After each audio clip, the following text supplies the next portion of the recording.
தாவேக்கானர்கிட்ட ஒண்ணுதான் சொல்லணும். எனக்கு 15 வயசு. தமிழ்நாட்டு அதாவது நாம் தமிழரோட கட்சியோட கொள்கை தமிழ் தேசியம், கொள்கை தலைவர் பிரபாகரன், கோட்பாடு தமிழ் தாய் வாழ்க, தமிழர் பிரபாகரன். இதுதான் சொல்றது.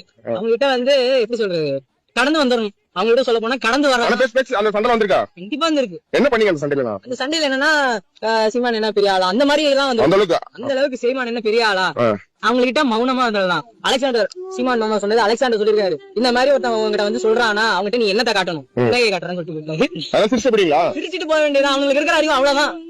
நமக்கு அறிவு இருக்கு, நமக்கு ஒரு லட்சியம் இருக்கு, நமக்கு ஒரு கோட்பாடு இருக்கு, அதை நோக்கி போயிட்டேதான் இருக்கும். என்ன பிடிக்கும், ரொம்ப பிடிச்சது என்ன பிடிக்கும்னா, இப்ப வந்து என்னன்னா ஒரு கொள்கை தலைவர், அவன் கொள்கை தலைவர் வச்சிருக்கான். யாரு கொள்கை தலைவர்னு தெரியல. ஆனா இவர் தாண்டா கொள்கை தலைவர். இவர் என்ன செஞ்சிருக்காரு, ஏது செஞ்சிருக்காரு. அவன் இந்த படத்துல இப்படி சொன்னாரு, அந்த படத்துல அப்படி சொன்னாரு, இந்த புத்தகத்துல இப்படி சொல்லியிருக்காரியா, இந்த புத்தகத்தை இப்படி சொல்லியிருக்காயா அப்படின்னு சீமான் மாமா வந்து உறக்க சொல்லுவாரு. இவங்க என்ன பண்ணுவாங்க, புலி படத்துல அப்படி சொன்னாரு, சர்க்கார் படத்துல இப்படி சொன்னாரு, இவர் இப்படி சொல்லியிருக்காரா, இந்த பெரியார் ஈவேரா அவன் சொல்ல, நம்ம ஆயிரக்கணக்கான பெரியார் இப்படி எல்லாம் சொல்லியிருக்காரா, இப்படி எல்லாம் சொல்லியிருக்காரு அப்படின்னு சொல்லி சொல்லி சொல்லி சொல்லி ஊட்டி வளர்த்திருக்காருல்ல, அது எனக்கு ரொம்ப பிடிச்ச.